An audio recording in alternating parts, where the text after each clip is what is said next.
Self dependent মেয়েদেরকে বাংলাদেশের ছেলেরা একটু কম পছন্দ করে। মিডিয়ার মেয়েরা খারাপ, শুধু মিডিয়ার মেয়েরা খারাপ, তুমি মেয়ে তুমি গালি খাবে। মিডিয়াতে কাজ করি, সেখানে আমাদের চ্যালেঞ্জ আরো বেশি। যে কোনো অসুবিধা হলে আমি কথা বলবো সবার আগে, বা আমার কথাটা সবার আগে মানুষের কাছে পৌঁছায়। কখন শুরু কখন কাট, মাইক্রোফোন তোমার হাতে, মানে পুরো পাওয়ারটা তোমার হাতে। ফ্যামিলি কিংবা ফ্রেন্ড সার্কেল, সোসাইটি কেমন ছিল ওদের রিঅ্যাকশন? ফেমিনিজমের ওয়েতে আমি বলছি না, I am not a feminist. অসম্ভব চ্যালেঞ্জ থাকে আমাদের এই প্রফেশনে আসাটা। হ্যালো ভিউয়ার্স, সবাইকে আমন্ত্রণ জানাচ্ছি news 24 special podcast show social media star আয়োজনে। সঙ্গে আছি আমি কাজী অহনা, এবং আমার সঙ্গে আজকে গেস্ট হিসেবে যিনি আছেন তিনি এই সময়ের অন্যতম জনপ্রিয় এবং ব্যস্ত একজন উপস্থাপিকা। তিনি তার মিষ্টি হাসি আর স্বতঃস্ফূর্ত উপস্থাপনা দিয়ে দর্শকদের মন জয় করেছেন। She is none other than Mahmuda Maha. কেমন আছো? খুব ভালো আছি Ahana, thank you so much. খুব সুন্দর ইন্ট্রোডাকশন। সবসময় তো হোস্টের সিটে থাকা হয়, তো গেস্টের সিটে আজকে কেমন লাগছে? গেস্টের সিটে ভালো লাগছে, স্পেশাল ফিল হয় ডেফিনেটলি, কিন্তু টক ব্যাকটা আমি মিস করি। আমার মনে হয় কি হচ্ছে, ব্ল্যাঙ্ক লাগছে, আমি কিছু জানতে পারছি না, কখন শুরু কখন কাট। এগুলোতে তো অভ্যস্ত আমরা, আমার আজকেও শুট ছিল, তো এটাই। তাহলে মাহার কি উপস্থাপনায় বেশি পছন্দ? হ্যাঁ, কারণ তুমি যখন হোস্ট তখন পুরো শো এর পাওয়ার তোমার হাতে, মাইক্রোফোন তোমার হাতে, মানে পুরো পাওয়ারটা তোমার হাতে, কিন্তু সো ওই পাওয়ারটা আমার ভালো লাগে। দারুণ। উপস্থাপনায় কত বছর ধরে? 2016 সাল থেকে আমার আসলে টেলিভিশনে সিরিয়াসলি উপস্থাপনাটা শুরু করা। তার আগে কলেজে থাকতে আমি যেটা করেছি, বিভিন্ন স্টেজের বা মঞ্চের ছোট ছোট শো থাকে না, নিজের জেলার বিভিন্ন অনুষ্ঠানে আমি বিতর্ক করতাম। তো ওই সময় সবার মুখে মুখে নামটা ছিল যে আচ্ছা ও কথা বলতে পারে ভালো, ও বিতর্ক করে, ও তো অমুক জেলায় গিয়ে চ্যাম্পিয়ন হয়ে এসছে, এরকম ধরনের অনেক শিরোপা আমার ঝুলিতে ছিল। তো সেখান থেকে আসলে ওই উপস্থাপনা করতে পারি ব্যাপারটা ছিল। তো পরবর্তীতে আমি যখন ইউনিভার্সিটি ফার্স্ট ইয়ার শুরু করলাম, ঢাকাতে একেবারে শিফট করলাম যশোর থেকে, সেই সময় টুকটাক নাটক দিয়ে শুরু করেছি, কিন্তু উপস্থাপনাতেই আমি থিতু হয়েছে, আমি উপস্থাপনাটাই বেশি করতাম। আচ্ছা, ক্যারিয়ারের শুরুটা তাহলে অভিনয় দিয়ে? বিতর্ক দিয়ে। সত্যি কথা বলতে আমার প্রথম টিভি অ্যাপিয়ারেন্স ছিল জাতীয় বিতর্ক প্রতিযোগিতা বাংলাদেশ টেলিভিশনের। এর ছাড়াও আমি টেলিভিশনের বাইরে অনেক কম্পিটিশনে যেতাম। এটা আমার একটা প্যাশন ছিল যে আমি রেগুলার কম্পিটিশন করতাম বিভিন্ন জেলার সাথে, বিভিন্ন স্কুল কলেজের সাথে, এটা আমার চলতোই। আমি কলেজ শেষ পর্যন্ত আমি এটা করেছি। ইউনিভার্সিটিতে ঢোকার পরে তখন মনে হলো প্রফেশন হিসেবে আসলে কী নিতে চাই আমি। তখন আমি জানতাম না যে আমি কী নিব, করছিলাম। পরবর্তীতে দেখলাম যে লেখাপড়া শেষ করার পরও আমি এটাই করছি, আসলে আমি অন্য কোথাও যাইনি। ক্যারিয়ারের শুরুর দিকে কি চ্যালেঞ্জ ছিল? সবার যেটা থাকে সেম চ্যালেঞ্জ, এবং অনেকে বলে না, অনেকে বলে। আমার বলতে কোনো আপত্তি নেই, অসম্ভব চ্যালেঞ্জ থাকে আমাদের এই প্রফেশনে আসাটা। প্রতিনিয়ত কম্পিটিশন। আমরা যতই সিনিয়র হয়, আমার বোধ হয় 8-9 বছর হয়ে গেছে, এখনও পর্যন্ত কিন্তু আমার কলিগসরা আমার কম্পিটিশন খুব পজিটিভ ওয়েতে আমি নিলে সেটা আমার জন্য ভালো, যে আমি ভালো করতে চাই প্রতিনিয়ত। আমি প্রতিনিয়ত নিজের থাকে না আপগ্রেড করা, নিজের স্কিলটাকে ডেভেলপ করা, এই জিনিসগুলো করতে চাই। সো এই চ্যালেঞ্জগুলো অনেক বেশি ছিল। আমি তো টানা 3 বছর একটা টিভি চ্যানেলের হয়ে চাকরি করেছি, উপস্থাপনা করেছি, মানে জব হোল্ডার ছিলাম আমি ওখানে। পরে আমি আবার যখন ফ্রিল্যান্সার হয়ে এলাম 2021 সাল পর্যন্ত আমি চ্যানেলে ছিলাম, 22 থেকে আমি আবার ফ্রিল্যান্সার। তখন তো নতুন আরেকটা চ্যালেঞ্জ।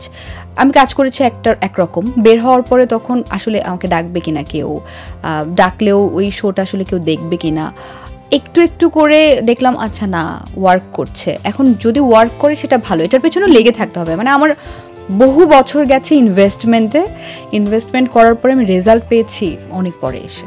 দারুণ আপু। কিন্তু জানতে চাচ্ছিলাম যে আমাদের সোসাইটিতে খুব প্রচলিত আছে মিডিয়ার মানুষ খারাপ, মিডিয়ার মেয়েরা খারাপ। তো সেক্ষেত্রে মিডিয়াতে কাজ করছেন যেহেতু, এই কথাটি কতবার শুনতে হয়েছে, এবং একদম ক্যারিয়ারের শুরুর দিকে ফ্যামিলি কিংবা ফ্রেন্ড সার্কেল, সোসাইটি কেমন ছিল ওদের রিঅ্যাকশন? অ্যাকচুয়ালি আমার কি মনে হয় জানো, শুধু মিডিয়ার মেয়েরা খারাপ এটা শুনতে হয় না, মেয়েরাই খারাপ। তুমি সোশ্যাল মিডিয়াতে তোমার একটা ফেসবুক অ্যাকাউন্ট আছে, তুমি গালি খাও নাই কখনো, এটা হইতেই পারে না। ও হয়তো নিজেই খুব একটা সুবিধার মানুষ না, ও হয়তো নিজে অন্যের ক্ষতি করে, অন্যের জমি মেরে খাচ্ছে, অন্যের ক্ষতি করছে, অন্যের পেছনে কথা বলে, কিন্তু ও সোশ্যাল মিডিয়াতে এসে বলে যে তুমি এই জামাটা পরছো কেন। তো এটা আসলে মেক সেন্স করে না। তো তুমি মেয়ে, তুমি গালি খাবা, এটা আসলে ফেমিনিজমের ওয়েতে আমি বলছি না, I am not a feminist, কিন্তু হ্যাঁ এটা শুনতে হয়। আর মিডিয়াতে কাজ করি, সেখানে আমাদের চ্যালেঞ্জ আরও বেশি। আর আমরা সেলফ ডিপেন্ডেন্ট, আমরা হয়তো একটু বোল্ডলি কথা বলি, আমরা হয়তো একটু প্রতিবাদটা বেশি করি। আর্টিস্ট হিসেবে সোসাইটির প্রতি আমার নিজের অনেক ধরনের দায়িত্ব আছে। সেই জায়গা থেকে যে কোনো অন্যায়, যে কোনো অসুবিধা হলে আমি কথা বলবো সবার আগে, বা আমার কথাটা সবার আগে মানুষের কাছে পৌঁছায়। সে কারণে হয়তো আমাকে মনে হয় যে আমি একটু বেশি বোল্ড, বা আমি আমার কথা বলছি মানে আমার প্রফেশনাল মানুষদের কথা বলছি, সেটা হোক অভিনেত্রী, হোক উপস্থাপিকা, আমাদের কথাটা একটু বেশি ছড়ায়, একটু বেশি মানুষের কাছে যায়। এই জায়গা থেকে আমাদের প্রেমও কম হয়। তাই? হ্যাঁ। কিন্তু সবাই তো ভাবে মিডিয়াতে আছে মানে একদম 10-12টা বয়ফ্রেন্ড। হ্যাঁ, এটা অনেকের ধারণা। মানে ধরো অনেক আমি ইনবক্স খুলে দেখাতে পারবো অহনা যে আমার কাছে সারাদিনে কাজের SMS ছাড়া খুব একটা টেক্সট আসে না, কারণ একটা ভয় কাজ করে। আমি দেখেছি যে দূর থেকে ওরা মনে করে যে বোধহয় আমাদের আশেপাশে অনেক ছেলে মানুষ, অনেক বোধহয় অ্যাডমায়ারার আমাদের আশেপাশে, এ কারণে ঘেঁষা যাবে না, উনি তো মনে হয় সিঙ্গেল না, এ ধরনের চিন্তা থেকে কেউ বলার সাহস পায় না। আদতে টেক্সট আসে না, আমাদের কাছে কম টেক্সট আসে। এবং সেলফ ডিপেন্ডেন্ট মেয়েদেরকে বাংলাদেশের ছেলেরা একটু কম পছন্দ করে। আমি জানি না কেন জানি, হয়তো ওনাদের মনে হয় যে আমরা ডমিনেটিং, হয়তো আমরা মেনে নিব না ডমিনেট, উনি আমাকে ডমিনেট করবে সেটা হয়তো আমি মেনে নিব না। এই ধরনের কনসেপ্ট থেকে আমি দেখেছি যে মিডিয়ার মেয়েদের এই জিনিসটা আছে। সো তুমি যেটা বলছিলে সোসাইটি কিভাবে আমি আসলে হ্যান্ডেল করেছি, আমার বাবা মা খুব সাপোর্টিভ ছিল আলহামদুলিল্লাহ। মা ছোটবেলা থেকেই বলতো যে তুমি যাই করো না কেন, ডক্টর ইঞ্জিনিয়ার যাই হও না কেন, আমি চাই যে you have to be an artist. তুমি পেইন্টিং করো, ছবি আঁকো, বা তুমি একটু গান করো। আমি 3.5 বছর বয়সে গানের স্কুলে আগে গিয়েছি, তারপরে আমি আমার স্কুলে ভর্তি হয়েছি। আমরা অ্যাজ আ হোস্ট বিভিন্ন ধরনের ড্রেস আপ করতে হয় বিভিন্ন শো এর ক্ষেত্রে, সেক্ষেত্রে সবচেয়ে বেশি নেগেটিভ কমেন্ট কখন পেয়েছিলে এবং এগুলো আসলে কিভাবে ডিল করো? অলসো আরেকটা বিষয় আমি জানতে চাচ্ছি, সেটা হচ্ছে অনেক রাত পর্যন্ত শো থাকে, মানে কিভাবে ক্যারি করো সবকিছু মিলিয়ে? এখন ওটা অভ্যাস হয়ে গেছে আমার কাছে, রাত দিন বলে কিছু নাই। আর রাত আমি নিজেও একটু নাইট আউল, আমি রাত জাগি বেশি, সকালবেলা ঘুম থেকে উঠতে পারি না। তো আমি প্রেফার করি শুটিং দুপুর থেকে শুরু হোক, আমি সকালে শুটিং করতেই পারি না। এটা আমার অপারগতা। আমি কিছু মানে আমি বলেই নেই সবাইকে যে আমি কিন্তু মর্নিং শুটিং করতে পারবো না। আচ্ছা ঠিক আছে, সবাই ওভাবে করে স্কেডিউলটা ঠিক করে। তো রাত দিন আমার কাছে কিছু নাই, এটা আমার অভ্যাস হয়ে গেছে।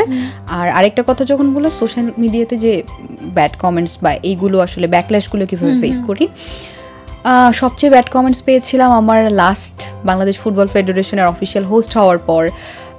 একটা মানে 3 দিনের জন্য আমি ইন্টারনেট ট্রেন্ডিংয়ে চলে গেলাম, হিউজ একটা ব্যাপার স্যাপার, অনেক কমেন্টস আসছে, অসংখ্য মানুষ, লাখ লাখ মানুষ আসলে হিট করছে একসঙ্গে আমার পেজে। তো ওই টাইমে যেটা দেখলাম একটা দারুণ অভিজ্ঞতা হলো, সেটা হচ্ছে পোশাকের কথাটা আমি বলবো যে শুধু আমি মিডিয়াতে কাজ করি বলে তা না, যে কোনো মানুষ তখনই পোশাকটা পরে যখন সে পরতে স্বাচ্ছন্দ্য বোধ করে, কমফোর্টেবল। আমি নিজেও তাই, আমি সেটাই পরি যেটা পরতে আমি কমফোর্টেবল ফিল করছি। আমি আনকমফোর্টেবল ফিল করছি সেটা আমি কখনোই পরবো না। সো আমি কমফোর্টেবল তখন আমি এটা পরে ফেলছি। আর আমার তো শো এর সঙ্গে সামঞ্জস্য থাকতে হবে, আমি কোন শোটা করছি। একটা স্পোর্টসের প্রোগ্রামে নিশ্চয়ই তুমি এক্সপেক্ট করতে পারো না যে আমি শাড়ি পরে মাঠে নামবো বা সালোয়ার কামিজ পরে মাঠে নামবো। অবশ্যই দেখো আমার খারাপটা কোথায় লেগেছে, আমি একমাত্র বাংলাদেশি হোস্ট যে কিনা ফুটবলে ইন্টারন্যাশনাল পর্যায়ে এভাবে মানে ফিমেল হোস্টের মধ্যে আমি রিপ্রেজেন্ট করলাম বাংলাদেশকে। আমি এএফসি থেকে মানে ক্লিন চিট হয়ে আসছে, ওদের কাছ থেকে আমি অ্যাপ্রুভড হয়ে তারপরে আমি আসলে ফেডারেশনের সাথে কাজ করতে পেরেছি। সুতরাং এটা আসলে প্রাউড ফিল করার কথা ছিল বাংলাদেশের মানুষের, যে she is the only women যে কিনা বাংলাদেশকে রিপ্রেজেন্ট করছে ইন্টারন্যাশনাল একটা মার্কেটে। সো সে এক্সপেক্ট করতে পারবে না যে আমি একটা দেশি পোশাক পরে মাঠে নামবো, বিকজ আমি তো একটা ইন্টারন্যাশনাল মার্কেটটাকে বা ওইখানকার অডিয়েন্সটাকেও আমি আসলে রিপ্রেজেন্ট করছি বা আমার ফুটবলটাকে ওখানে দেখাচ্ছি। এবং ফুড ফেডারেশনের পেজে যে ব্যাড কমেন্টসগুলো হলো একটার পর একটা, আমার পেজে এসে যে হলো, এটা কিন্তু শুধু বাংলাদেশের মানুষ দেখে না, এটা অন্যান্য অনেক কান্ট্রির মানুষের চোখেই পড়েছে। এক্স্যাক্টলি। এবং এই যে তারা আমাকে এভাবে মানে ইন্টারনেট ব্যাকল্যাশের মধ্য দিয়ে নিয়ে গেল, তাতে আসলে কার কি লাভ হলো? আমার কিন্তু কিছু হয় নাই, আমি ওটা নিয়ে ফেলেছি, আমার অভ্যাস হয়ে গেছে আমার এগুলো নিতে নিতে। আমি জানতাম যে আমি যাই পড়ি না কেন, সেটা কাভার্ড হোক বা একটু দেখা যাক, তাতে আমি গালি খাবোই, কারণ আমি মেয়ে। কোনো মেল হোস্টকেই গালিটা খেতে হয় না এমনিতেই, মানে কোনো কাজ নাই। ইন্টারনেট খুব সস্তা, তো এখন খুব অল্প টাকায় ইন্টারনেট ব্যবহার করা যায়। সেটার জন্য পারিবারিক শিক্ষার দরকার হয় না, সেটার জন্য প্রাতিষ্ঠানিক শিক্ষার দরকার হয় না, হাতে একটা কোনো রকমের অ্যান্ড্রয়েড ফোন হলেই হলো। সো সে যেটা করে সারাদিন পরে তার স্ট্রেস রিলিফ করে এই কমেন্ট বক্সে এসে আমাকে একটা গালি দিয়ে দিল, তাতে কি হলো আসলে? কোনো লাভ হলো? আমি কিন্তু কমেন্টগুলো ডিলিট করি না, মানে আমি আর পারি না ডিলিট করতে, আর আমার মনে হয় যে থাকে এটা দরকার আছে। ওনার 5 বছর পরও তো মানসিকতার পরিবর্তন হতে পারে, উনি ওটা দেখে একটু লজ্জা পাক, কিংবা ওনার কোনো একটা আত্মীয় স্বজন, ওনার নিজের মেয়ে হবে, সেই মেয়েটাও এসে একটু দেখবে কোনো না কোনো সময়, ওনার এই লজ্জাটা পাওয়ার দরকার আছে। আর এটাই আসলে মানুষের মানসিকতা আরেকটু পরিবর্তন হওয়া দরকার। এভাবে হিট করা এবং অসম্ভব বাজেভাবে আমাকে হিট করেছে অনেকে। একটা পজিটিভ দিক আমার যেটা খুব ভালো লেগেছে, এত কিছুর মধ্যে আমি অসংখ্য ছেলেকে দেখেছি আমাকে প্রোটেস্ট করেছে, এই কন্টেন্টগুলো শেয়ার করেছে, আমার চোখে পড়েছে এগুলো। এই কন্টেন্টগুলো শেয়ার করে করে তারা বলেছে যে বাংলাদেশের ছেলেদের মানসিকতা এরকম কেন, উনি আমাদের দেশকে রিপ্রেজেন্ট করতেছে, ওনাকে কেন এভাবে করে ব্যাড কমেন্ট করছি আমরা। এই যে এখনো পর্যন্ত পজিটিভিটি কিন্তু আছে, এটাই আমাদের হোপ। যে বিষয়টি বলছিলে তো একদম ইন্টারনেট কেন্দ্রিক। এছাড়াও এর আগে বলছিলে যে তোমার কাছে রাত দিন নেই, সব সমান, কিন্তু বাংলাদেশের প্রেক্ষাপটে আসলে রাতে একটা মেয়ের বাইরে যাওয়া কতটুকু সেফ, বা তোমার কি কখনো খুব ভয়ঙ্কর কোনো পরিস্থিতির শিকার হতে হয়েছে? একদমই সেফ না। আমি যেটা করি, একটা সময় পর আমার আসলে ইদানিং ভয় বেড়েছে। ইদানিং তো আমরা দেখছি মব কালচার অনেক বেড়েছে, তারপর ধরো অনেক ধরনের ইনসিডেন্ট দেখি, আগেও ছিল, আগেও ভয় লাগতো। রিস্ক নিয়ে আমরা সবাই লাইফ রিস্কে ফেলছি, এটা সত্যি কথা। একেবারে আমি দেখা যায় বাসার নিচে নামি, আমরা রাত হলে অফিসের গাড়ি ব্যবহার করি, বা আমি যদি নিজে নামছি সেক্ষেত্রে আমি খুব সাবধানে বাসার নিচেই যাতে পৌঁছাই, আমার একটু দেখি সব কিছু ঠিকঠাক আছে কিনা। সেফটির ব্যাপার নিয়ে বলতে গেলে আসলে অনেক কিছু বলে ফেলতে হবে, এবং সেটাতে আমার আরও অনেক কথা শোনার চান্সেস আছে, জন্য আমি আর এখন ওই প্রসঙ্গে না যাই। তবে খুব একটা সেফ না, কিন্তু কিছু করার নাই। আমাদের তো আসলে শুটিংয়ের কালচারটাই এরকম। অনেক সময় আছে আমার রাতের লাইভ করতে হয়, তখন আমি কি করব আসলে? আমি যখন রেস্ট্রিকশনস দিয়ে দিব যে ভাই আমি তো রাতে কাজ করতে পারবো না, তাহলে তো এটা আমার জন্য আসলে খারাপ, আমার জন্য আসলে ভালো হচ্ছে না, আমি পারছি না, তখন আমি কি করবো? মাইনাস পয়েন্ট আমার একটা। আমি যখন যে কোনো সময় ফ্লেক্সিবল, যে কোনো দেশে মুভ করতে পারছি, যে কোনো সময় আমাকে পাওয়া যাচ্ছে, সেটা আমার জন্য আরো প্লাস। সো আমি এটা ওইভাবে দেখি না, আর আমি নিজে ওইভাবে দেখি না আসলে। কে কিভাবে দেখছে না দেখছে ওটা আর ম্যাটার করে না আমার কাছে। কারণ কি জানো, আমার বাসা ভাড়া দিয়ে যায় না কেউ, এক্স্যাক্টলি আমার কাজ করে না, আমার হাউস রেন্টটা আমাকেই দিতে হয়, আমার ফ্রিজে ফুডটা আমাকেই ফিল আপ করতে হয়, আমার মায়ের কোনো একটা, আমার মাকে নিয়ে একটু ঘুরতে বের হবো কক্সবাজার, সেটার টিকিটটা কিন্তু আমিই কাটবো। তুমি কি বললা না বললাম, আমি রাতে বাসায় ঢুকলাম না ঢুকলাম, এটা আমার কাছে আসলে যায় আসে না, কারণ আমি পে করতেছি আমার কার্ড থেকে। সো আমি তোমার কথা শুনতে যাবো কেন বদার করব, কেন বদার হবো? এক্স্যাক্টলি। সো তুমি যেটা করতে পারবা, ম্যাক্সিমাম একটা কমেন্ট ফেলতে পারবা, একটু একটা আমার ব্যাকে একটা কথা বলতে পারবা, তাতে তোমার মেন্টাল হেলথের জন্য ক্ষতিকর, আমার জন্য না। সবাই তো বলে মিডিয়াতে কাজ করতে আসলে মেয়েদেরকে অনেক ধরনের ব্যাড প্রপোজাল ফেস করতে হয়। তোমার ক্ষেত্রে এমন হয়েছে কিনা, বা সেটা কি আসলে ক্যারিয়ারে কোনো বাধা হয়েছে না, তুমি এটা ফেস করেছো? হয়েছে। ক্যান্সেল কালচার অনেক খারাপ আমাদের এখানে। কাস্টিং কাউচ, আমি উপস্থাপনা এসে কম পেয়েছি। উপস্থাপনা, টেলিভিশন প্রযোজক বা ডিরেক্টর বা অন্যান্য কন্টেন্ট আমরা যা করি, আমি খুব একটা খারাপ পাইনি, ভালোই পেয়েছি। প্রফেশনালিজম নিয়ে সমস্যা ছিল অনেকের, হয়তো তার ওই প্রফেশনাল ম্যানার কম, এটা একরকম। কিন্তু ব্যাড প্রপোজালের, আমি নাটকে যখন কাজ করতে গিয়েছি, আমি নাটকে অনেক বেশি দেখতাম। ওখানকার আমি দেখেছি যে অনেক ধরনের ঘটনা আমার সাথে আছে, যেগুলো থেকে আমি একটা সময় বাধ্য হয়েছি যে আমি আর করবো না কাজ। আমি কিন্তু নাটক থেকে অনেক বছর ধরে মানে নাই, আমি অল্প কিছু কাজ করেছি যেগুলো আমার মনে হয়েছে যে আমি কমফোর্টেবলি টিমের সাথে কাজ করা যায়, লোকটা ভালো, এরকম পেয়ে আমি কাজ করেছি। যদিও আমি সিঙ্গেল নাটকে আবার ফিরছি, কিন্তু অনেক বছর পর নিজেকে প্রিপেয়ার করার পর। আমি যখন নাটকে আবার ঢুকেছিলাম, শুরু করেছিলাম, ওই টাইমটাতে I was so young, prepared ছিলাম না, তখন আমার নিজেরও মনে হতো আমার মনে হয় একটু প্রিপেয়ার্ড হওয়া উচিত। তবে হ্যাঁ, এই ব্যাড প্রপোজালের কালচারটা এখনও অনেক বেশি আছে, হয়তো ফিল্মে আছে, আমি ফিল্মের কথা খুব একটা জানি না, নাটকে আছে। যারা নিউ কামার তাদেরকে অনেক ফেস করতে হয় খারাপ জিনিসটা। কি ধরনের প্রপোজাল দেখ? অ্যাকচুয়ালি লোক মুখে তো অনেক ধরনের কথাই শোনা যায়, আসলে কি মিডিয়া সম্পর্কে অনেকেরই অনেক ধরনের ধারণা থাকে, সেটা আসলে কতটা বাস্তব? দেখো, এখানে আমি একদিকে ডিফেন্ড করব আর একদিকে খুব বদনামও করব। It's nothing about media. আমি দেখেছি যে শুধুমাত্র মিডিয়াকেই দোষারোপ করা হয়।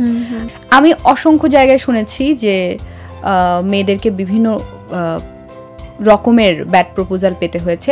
গিভ অ্যান্ড টেকের কথা বলছো তুমি বোধহয়, ধরো এক্স্যাক্টলি, হ্যাঁ, গিভ অ্যান্ড টেকের কথা খুব বেশি শোনা যায়, খুব বেশি শোনা যায়। সো এই গিভ অ্যান্ড টেক কোথায় নাই? এই জিনিসটা কে ফেস করে নাই?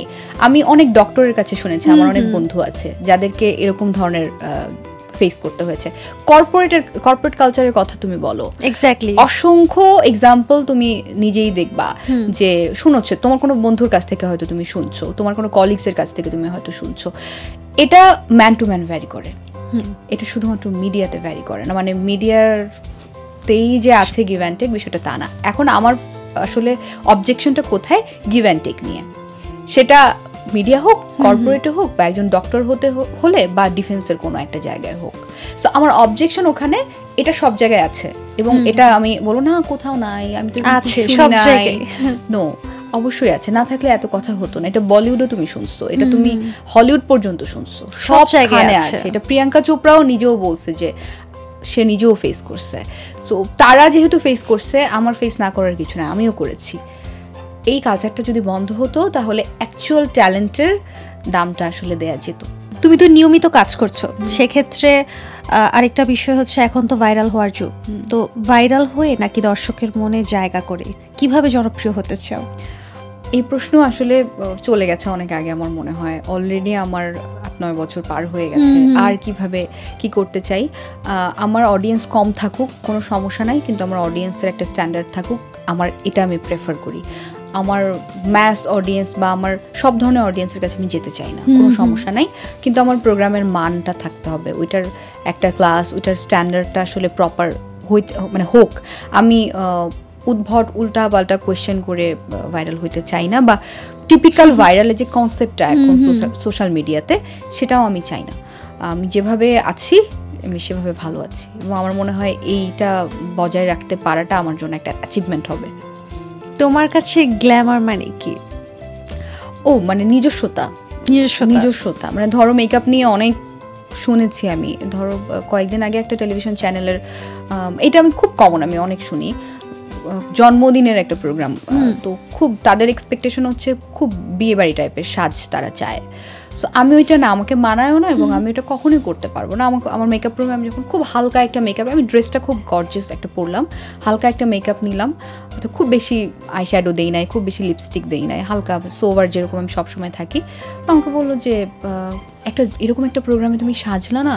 আমি সাজছি তো, আমি যথেষ্ট কভার করছি, মানে সাজ মানে আমার কাছে ওই যে স্কিন শেডের চাইতে 4-5 শেড বাড়ায়, মানে ফর্সা হইতে হবে। আমি আমার স্কিন টোন নিয়ে অনেক হ্যাপি, এবং আমি আমার স্কিন টোনেই পছন্দ করি থাকতে। আচ্ছা, আমরা একদম শেষ পর্যায়ে চলে এসেছি। সবশেষে জানতে চাই সেটা হচ্ছে, তোমার মতো যারা এখন উপস্থাপনায় আসতে চায় বা এই পেশাকেই বেছে নিতে চায় জীবনে, তাদের জন্য কি পরামর্শ দিবে? এবং অনেকেই আছে নিজের লুকস নিয়ে, নিজের কথা বলা নিয়ে কনফিডেন্ট না, কিন্তু আবার চায় যে না উপস্থাপনা করব কিংবা টেলিভিশনে কাজ করব, তাদের জন্য কি পরামর্শ থাকবে? আচ্ছা, তাদের জন্য প্রথম পরামর্শ হচ্ছে রাতারাতি ভাইরাল হইতে চাই এরকম করো না কেউ। এরকম চিন্তাভাবনা নিয়ে আসাটা আসলে খুব ভুল হবে, কারণ রাতারাতি যেটা হয় সেটা রাতারাতি চলেও যায়। ধরো আমার হয়তো ভিউয়ার্স কম থাকবে, আমার হয়তো অডিয়েন্স একটা লিমিটেড থাকবে, কিন্তু আমি টিকে থাকবো অনেক দিন। সো সাস্টেনেবল কেরিয়ার যদি হয়, তাহলে আমার মনে হয় স্কিল ডেভেলপমেন্টের ওপরে কাজ করাটা বেশি জরুরি। যে আমি যে কোনো শো, যে কোনো কিছু ব্যাপার নিয়ে আমি খুব ভালো স্টাডি করি, বা স্টাডি করাটা অনেক জরুরি। অনেকে আসে যে মিনিমাম স্টাডি নেই, ধরো একটা ব্যান্ডের শো করতে যাচ্ছে বা একটা কনসার্ট, কিন্তু সে বাংলাদেশের ক্লাসিক্যাল ব্যান্ডগুলোর নামটাই প্রপারলি বলতে পারে না, সেই ক্লাসিক্যাল ব্যান্ডগুলোর পেছনের সামনের কি ইতিহাস সেটা নিয়ে জানে না। সো প্রচুর পড়াশোনা করাটা আসলে খুব জরুরি। মানুষ মনে করে আমরা মনে হয় শুধু সেজেগুজে মেকআপ নিয়ে সুন্দর কাপড় পরে বসে যাই, নো, অনেক বেশি স্টাডি থাকতে হয় এখানে, এবং যারা এখানে সাস্টেনেবল কেরিয়ার গড়ছে তাদের পড়াশোনাটা নিয়মিত করতে হয়, এটা একটা বিষয়। আর কনফিডেন্ট আসলে প্রতিনিয়ত গ্রো করার বিষয়। আমার নিজেরও এত বেশি কনফিডেন্স ছিল না আগে, একটু একটু করে গ্রো করেছি, একটু একটু করে মেকআপ সেন্স চেঞ্জ হয়েছে, কস্টিউম সেন্স পরিবর্তন এসেছে। কিছু কোর্স হয় এখন, বোধ হয় কোর্সটা বেনিফিট দিতে পারে যদি নিউজ পেপার পড়া রেগুলার, ডিবেট যদি ব্যাকগ্রাউন্ড থাকে আরও ভালো। সো এইগুলো রেগুলার টেলিভিশন দেখা, অন্যরা কীভাবে উপস্থাপনা করছে তাদেরকে ফলো করা, বাইরের জার্নালগুলো দেখা, আর্টিকেলগুলো দেখা, এগুলো ভালো ওয়ার্ক করবে আই গেস। ধন্যবাদ আপু, অনেক অনেক শুভকামনা তোমার সামনের দিনগুলোর জন্য, এবং এতক্ষণ আমাদেরকে সময় দিয়েছো, আড্ডা দিয়েছি, খুব ভালো লেগেছে। Thank you so much. News 24-কে অনেক ধন্যবাদ, তোমাকে অনেক ধন্যবাদ। খুব চমৎকার একটা আড্ডা দিয়েছি। ভালো থেকো, দেখা হবে আবার। দর্শক, আজ এই পর্যন্তই। এতক্ষণ আমাদের সঙ্গে থাকার জন্য ধন্যবাদ। আবারও দেখা হবে নতুন কোনো সোশ্যাল মিডিয়া স্টারকে সঙ্গে নিয়ে। ততক্ষণ পর্যন্ত যে যেখানেই থাকুন ভালো থাকুন, সুস্থ থাকুন এবং নিউজ 24 এর সঙ্গেই থাকুন।